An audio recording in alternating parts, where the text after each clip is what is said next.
Okay. So with surgery a little less than 3 weeks ago, that loose part right up there, you can trim that off. Okay. That's done. Yeah, I went to the doctor.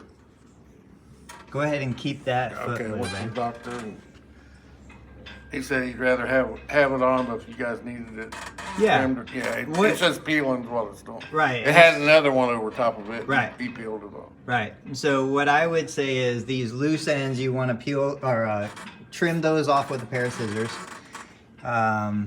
Have you had any recent drainage or seepage or anything? No.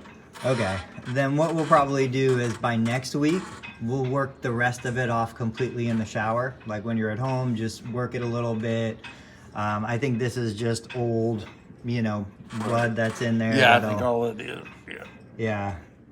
Because I kind of wanted to pull it off. He just said, any extra, Yeah, extra help? I would say give it one more, through this week into the beginning of next week. That'll put you into the 3-week mark, and that'll be perfect. Don't worry about being aggressive. We'll get the range of motion. The swelling looks pretty good. Any sensitivity down into the ankle? Yeah, right about there. Right there. Yeah. And this one, remember this one needs Yeah. replaced too? Yeah. What about back here behind the Not calf? too much. My Okay. calf sometimes cramps. Right. Because I've got a big calf anyway, so I think that helped me out a little bit. What about up into the thigh? How's the thigh feel? Thighs all right, just like right up in here. Okay. I know it's not the knee, but it's got Yeah. something to do Yeah. with it.